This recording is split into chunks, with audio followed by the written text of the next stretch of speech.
Thank you very much. Just to say a couple of words.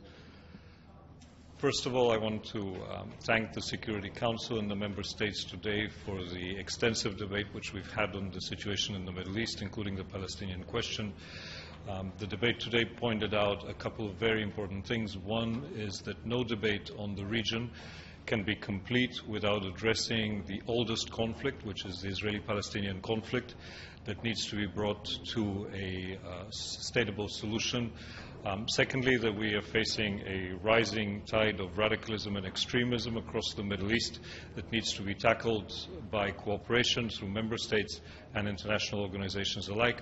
And thirdly, that the humanitarian catastrophe that has unfolded over the last few years, the displacement that has happened in the Middle East in a number of countries, is perhaps one of the greatest challenges to peace and security that we face today.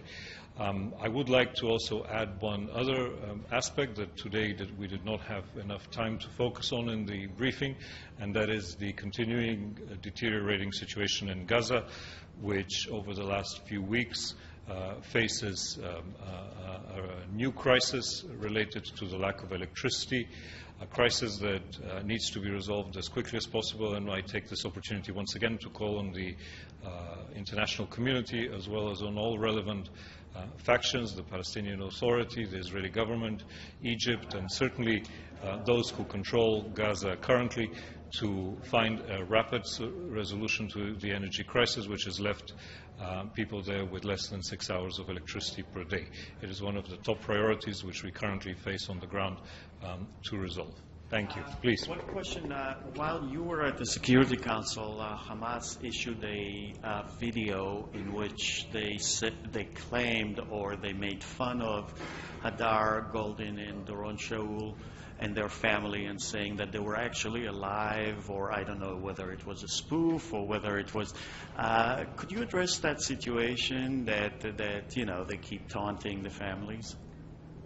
Well, I haven't seen that particular video, but I think we've seen similar incidents in the past, and I don't think it's appropriate to play with the memory of those who have been killed under whatever circumstances by whichever party. And I hope that soon enough those who are in control of Gaza will understand that they have to work very hard to resolve the real problems that the people of Gaza have, like electricity, like water, like access to resources, employment opportunities, and it is more important to focus on that. On our part, as far as the UN is concerned, we are continuing to do the best that we can to help the reconstruction program in Gaza, which has, at this point, almost finished the rebuilding of all houses that have been destroyed under the last conflict. And I hope that focusing on that, on those aspects of the situation, will also not just alleviate the suffering of people, but will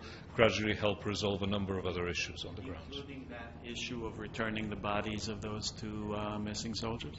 I think at this point our focus is really on resolving the problems that we have in Gaza, and through that, hopefully resolving a number of other problems. Thank you.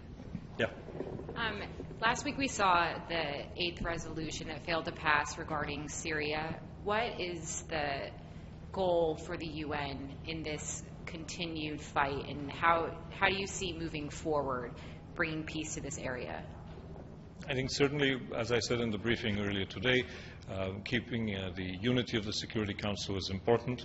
Rebuilding that unity as far as the problems in Syria is concerned is vital, and focusing on returning the parties back to the framework of negotiations as has been mandated by the Security Council in the Geneva Communique in 2012.